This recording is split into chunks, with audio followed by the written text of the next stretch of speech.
Third number पर लिख दीजिएगा चीड़ का पोंचा।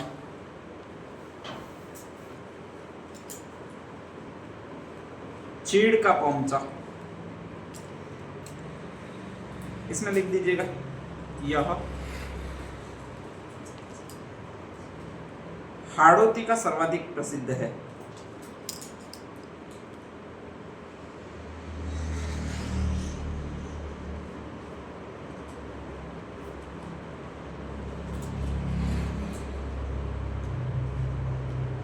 नेक्स्ट सेकंड पॉइंट लिखिएगा, इसमें यह काले रंग का होता है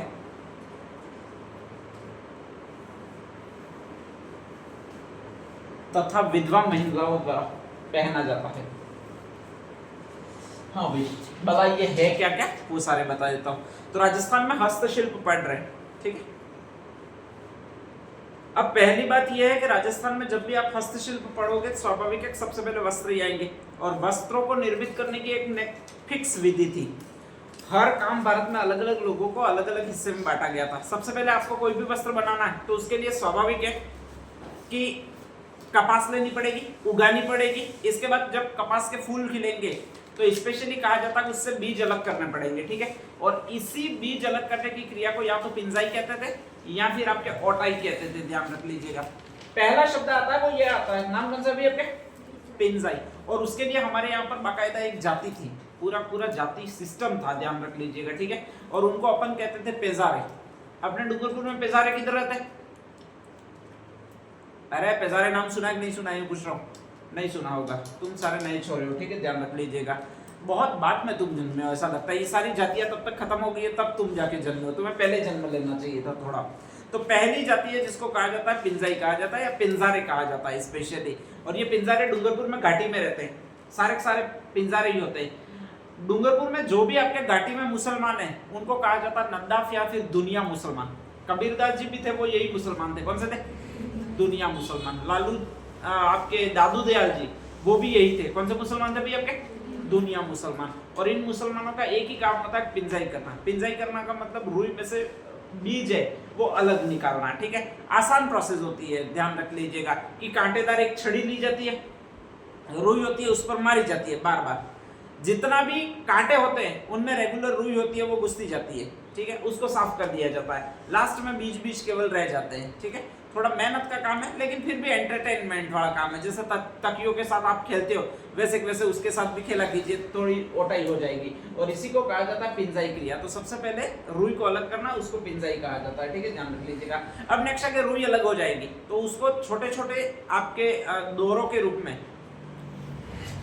निकालना पड़ेगा। और यही जो काम करते थे वो ये लोग करते थे। कौन करते थे? आपके बुनकर। पहले जमाने में बुनकरों का यही काम था कि उनको स्पेशली धागा बनाना है, ठीक है। और इसके लिए ये चरखे का यूज करते थे। चरखे को बेच को कहा जाता था। अपने यहाँ पर जो हाथों से चरखा चलाया जाता था उसको बेच को कहा जाता था। छोटा छोटा उससे जो धागा तैयार किया जाता था इसको ये शब्द कहा जाता था। कौन सा?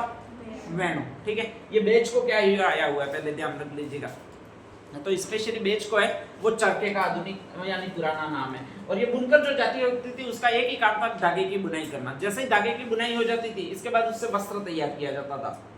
वस्त्र पर नेक्स्ट आगे आपको ये काम करना पड़ता था। क्या करना पड़ता था? छपाई। और छपाई करने वाली एक जाति थी जिसको कल मैंने कौन सी जाति बताया था?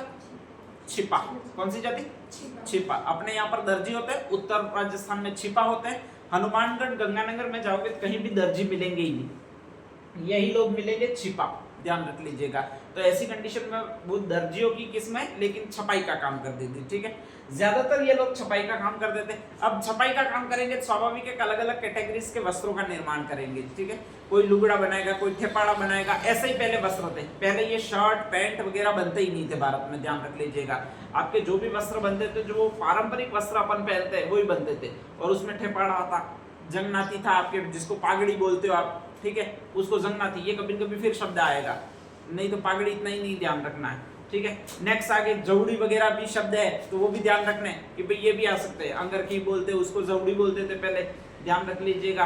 बाकी लुगड़ा था, इस तरह का निर्माण होता था सारा का सारा। इसमें से सबसे फेमस निर्माण होता था ये लुगड़े का निर्माण होता था, ठीक है। अपन तो लुगड़े जानते हैं, बाकी लोग जानते ही नहीं है। बाकी साड़ी जानते हैं। साड़ी और लुगड़े में डिफरेंस क्या?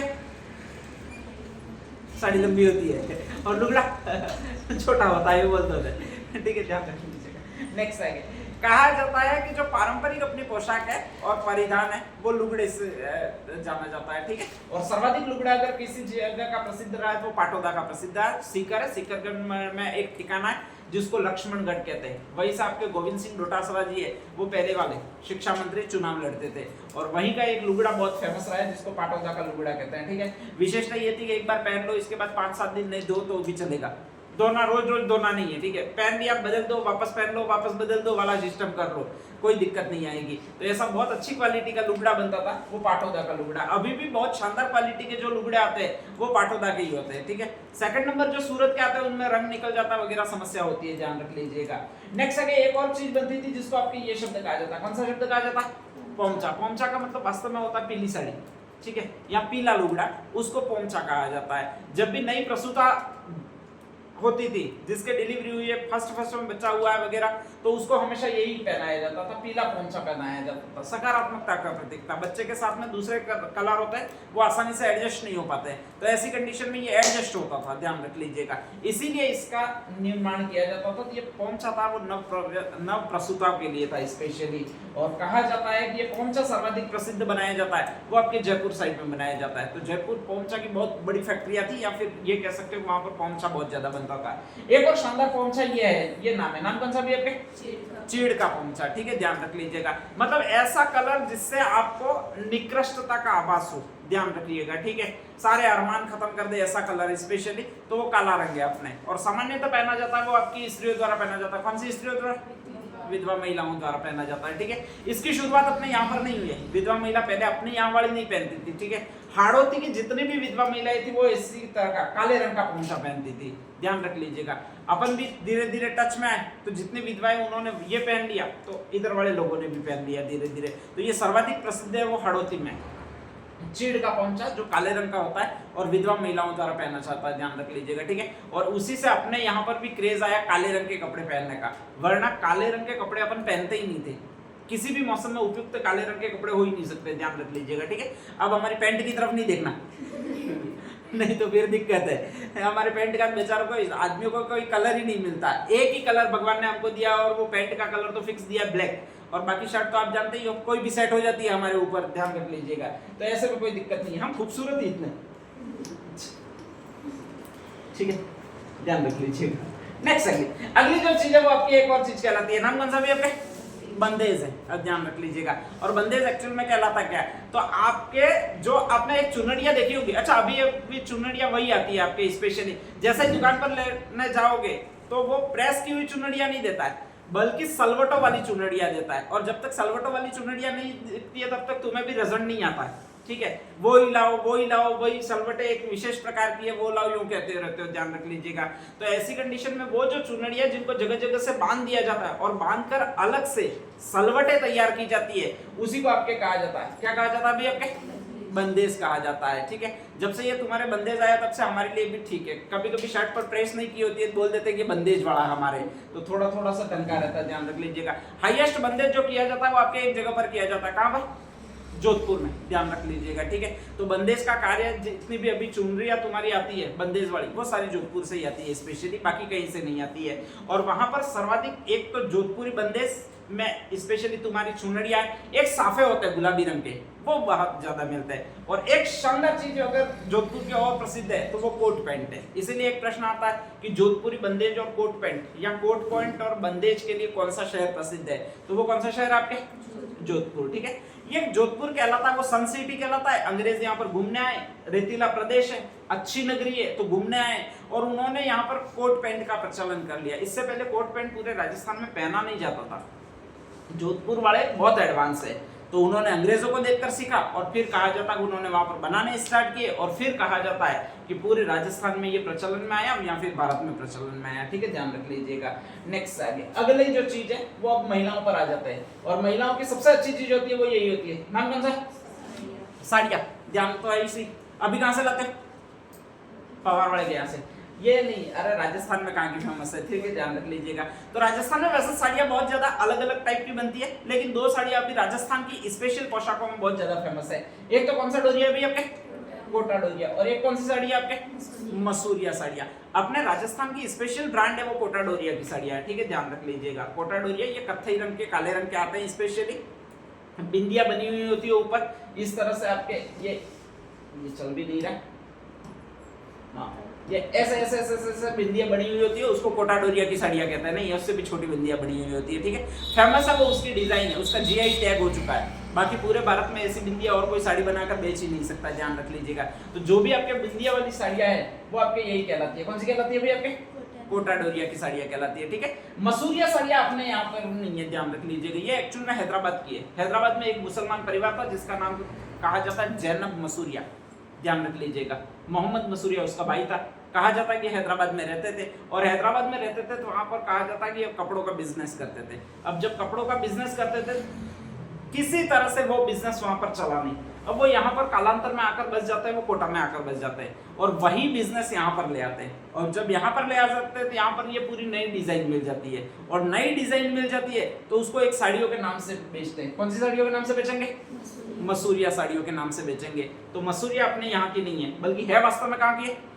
हैदराबाद की है, ठीक है। और अपने यहाँ पर बेची जाती है, उन्हीं को मसूरिया साड़ियाँ कहते हैं। इसमें ये वर्गाकार ब्लॉक्स बने होते हैं, ज्यादातर वर्गाकार ब्लॉक्स बनाए जाते हैं, वो इन साड़ियों में बनाए जाते हैं, ध्यान रख लीजिएगा। और उसको जो कहा जाता है वो मसूरिया साड़ियाँ कहा जाता है, ठीक है। एक और शानदार नाम है साड़ियों में, वो कौन सा भी आपके? लहरिया, ध्यान रख लीजिएगा, ठीक है। अब लहरिया क्या तो आप जानते ही हो, लहरियो दे दो यूं कहते ही हो दुकान वालों में जाकर। उसमें दुकान वाला क्या कहता? अरे कपड़ा कैसा दिखाता? अरे कपड़े पर होता क्या वो बताओ। तो ऐसी ऐसी ऐसी ऐसी आकृतियां होगी और कुछ नहीं होगा, ध्यान रख लीजिएगा, ठीक है। और इसी को जो कहा जाता है वो आपके एक शब्द कहा जाता है, क्या कहा जाता है? लहरिया। एक साड़ी का स्पेशली प्रकार है, ये राजस्थान की है। दूसरे नंबर की साड़ी, फर्स्ट नंबर पर कोटा डोरिया चलती है, सेकंड नंबर पर ये चलती है, और इसको कौन सा कहते हैं भाई? आपके लहरिया कहते हैं, ध्यान रख लीजिएगा, ठीक है। लगभग लाल साड़ी होती है और उस पर व्हाइट लाइनें होती है, या फिर दूसरे भी, अभी तो कई सारे कलर आ गए, लेकिन लाइनें लगभग व्हाइट ही होती है, ध्यान रख लीजिएगा, ठीक है। नीला भी आ गया स्पेशली, बाकी भी कई सारे कलर होते हैं, तो उस पर व्हाइट लाइनें इस तरह से की हुई होती है, इसी को आपके लहरिया कहा जाता है। और लहरियों में भी एक लहरिया बहुत प्रसिद्ध है जिसको ये लहरिया कहा जाता है। नाम कौन सा भी आपके? समुद्री लहरिया, ध्यान रख लीजिएगा, ठीक है। तो एक तो गुलाल गोटा है और एक समुद्री लहरिया है, दोनों साड़ियों पर ही लगते हैं। स्पेशली गुलाल गोटा में गुलाबी रंग का गोटा होता है, वो प्रयुक्त किया जाता है साड़ियों पर, और ये दोनों आपके एक ही जगह के जयपुर के। तो कभी भी क्वेश्चन आ जाए समुद्री लहरिया कहाँ का प्रसिद्ध है, ध्यान रखना है, कहाँ का प्रसिद्ध है?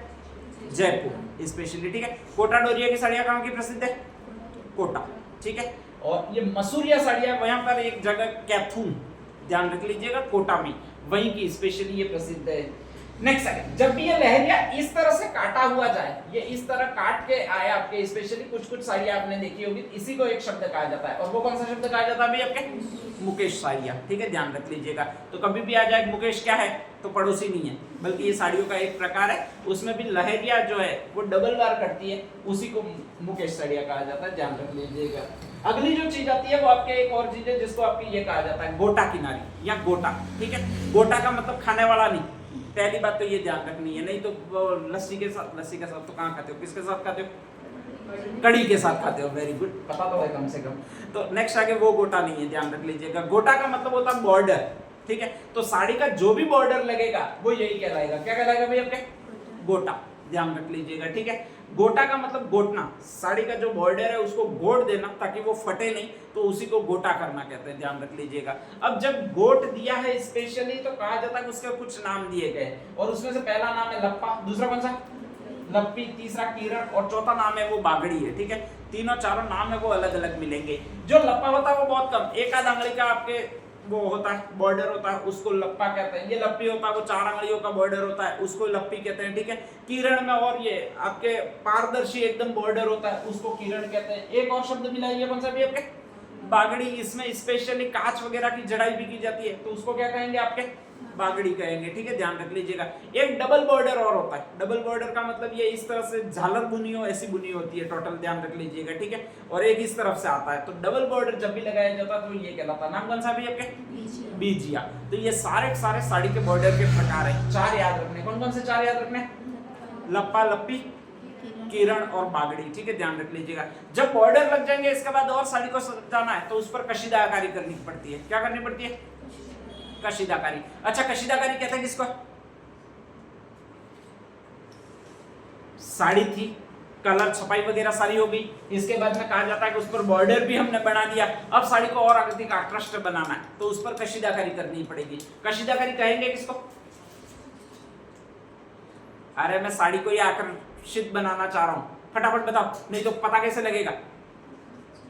ये लो, बटन तो लगाओगे नहीं साड़ी पर, हमारे बुशर्ट पर होता बटन भी लगा देते तुम लोग, ठीक है, ध्यान रख लीजिएगा। तो कशीदाकारी का मतलब ऊपर वर्क करना, वर्क करना का मतलब धागों से आपके कढ़ाई करना, और वो धागे हैं वो उभरे हुए होने चाहिए, ठीक है, ध्यान रख लीजिएगा। या फिर नेक्स्ट ऊपर कांच वगैरह लगाना, उभरे हुए धागों की सहायता से कांच वगैरह लगाना, ये सारी चीजें कहलाती है वो कशीदाकारी कहलाती है। क्या कहलाती है? कशीदाकारी कहलाती है, ठीक है, ध्यान रख लीजिएगा। और कशीदाकारी में भी 4 प्रकार है, स्पेशली यहाँ पर मैंने लिखा नहीं है लेकिन कभी ये आएगा। एक नाम है भरत, एक नाम है सूफ, एक नाम है हुरमजी, और एक और नाम है उसको जो कहा जाता है वो ये शब्द कहा जाता है। क्या शब्द कहा जाता है? आपके आरी कहा जाता है, ठीक है। यदि कशीदाकारी एक ही तरफ की जाए कि एक तरफ तो आपको कुछ एहसास ही नहीं हो, धागे डाले गए हैं वगैरह, और एक ही तरफ की जाए मतलब एक ही तरफ किसी साड़ी का डिजाइन बनाया जाए तो वो ये शब्द कहलाता है, पहले वाला शब्द। पहले वाला शब्द कौन सा भैया? आपके भरत, ठीक है। सूफ का मतलब दोनों साइडों में, आपके स्पेशली उतली साइड में और बैक साइड में, दोनों में डिजाइन बनाई जाए तो वो ये कहलाता है आपके, कौन सा कहलाता है भैया? आपके सूफ कहलाता है। कोई ऐसी साड़ी जिसमें ऊपर की साइड पर भी डिवाइड बनाया जाए डिजाइन, और सेम टू सेम नीचे की साइड पर भी बनाया जाए। सेम टू सेम का मतलब होता है कि अगर आपने चिड़िया इस तरह से बना दी, ध्यान रख लीजिएगा, और मेरे को चिड़िया, हाँ ये बन गई, पूंछ निकाल देते हैं बस, बाकी काम तो होते नहीं है, ध्यान रख लीजिएगा। तो ऐसी कैसी चिड़िया अगर सेकंड साइड भी दिखे और ऐसी कैसी दिखे, उल्टी नहीं दिखे, ठीक है, ध्यान रख लीजिएगा। तो दोनों साइड पर सेम डिजाइन बनाना, लेकिन सही सही डिजाइन बनाना, ये जो कहलाता है वो हुरमजी कहलाता है, ध्यान रख लीजिएगा, ठीक है। और चौथा एक शब्द और है आरी। अब इसको चारों को सिंपल वे में, ये भाड़ में जाए सारी डिजाइनें कैसी होती है, लेकिन ये ध्यान रखना कि भरत सूफ हुरमजी आरी क्या है, तो ये आपकी एक प्रकार है और वो डिजाइनों के प्रकार है। तो लप्पा लप्पी की रण बागड़ी क्या बताया? गोटे के प्रकार, गोटे के प्रकार मतलब बॉर्डर के प्रकार, ठीक है। और भरत सूफ हुरमजी आरी कशीदाकारी के प्रकार है, ठीक है। जो साड़ियों पर कशीदाकारी की जाती है उसके जो प्रकार है वो भरत सूफ हुरमजी आरी है। ये दोनों कभी न कभी आएंगे, ध्यान रख लीजिएगा, ठीक है। फैक्ट होता है, ये ऐसे क्वेश्चन आते ही आते हैं, ध्यान रख लीजिएगा। नेक्स्ट अगली जो शब्द है वो आपके ये मैन और चीजें कुछ आ जाती है, हाँ, उसमें से एक शब्द और आता है, कहाँ चला गया पता नहीं, कहाँ चला गया, हाँ, उसमें से एक और शब्द आता है जिसको कहा जाता है जट कतराई। मैंने यहीं पर कहीं लिखा हुआ होगा, ध्यान रख लीजिएगा, ठीक है। जट कतराई किसको बोलेंगे? जट किसको बोलते हैं? ये लो अरे जट या जटा किसको बोलते हैं ये बताओ? बालों को बोलते हैं, और तो किसी को बोलेंगे नहीं, स्वाभाविक है। तो कहा जाता है कि यहाँ पर एक शब्द है, साफ हो गया नहीं तो जट कतराई, ध्यान रख लीजिएगा।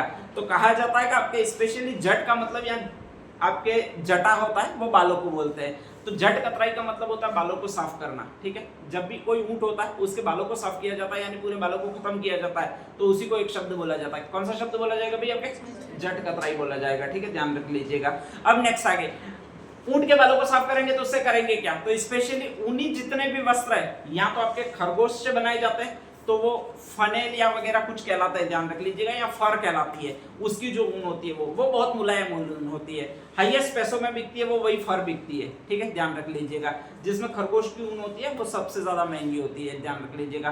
खरगोश की ऊन की जो कीमत होती है वो लाखों रुपए में होती है, तो उतने ज्यादा ऊनी वस्त्र होते हैं वो अपन खरीद नहीं पाते हैं, ठीक है। हमारे लिए जो वस्त्र आते हैं वो लगभग भेड़ों के या तो आते हैं, या फिर नेक्स्ट जो आते हैं वो ऊंटों के वस्त्र आते हैं, और इन्हीं को जो कहा जाता है वो जट कतराई कहा जाता है। अब इसमें जो आपके नरम ऊंट एक तो होती है, एक कड़क ऊन होती है। जो भी आपके ज्यादा ऊंट बड़ा हो जाता है, एज में ज्यादा हो जाता है, अगर उसी ऊन की कतराई की जाती है तो वो बहुत कड़क ऊन होती है, और उससे इतने अच्छी क्वालिटी के वस्त्र बनते नहीं है, ध्यान रख लीजिएगा, ठीक है।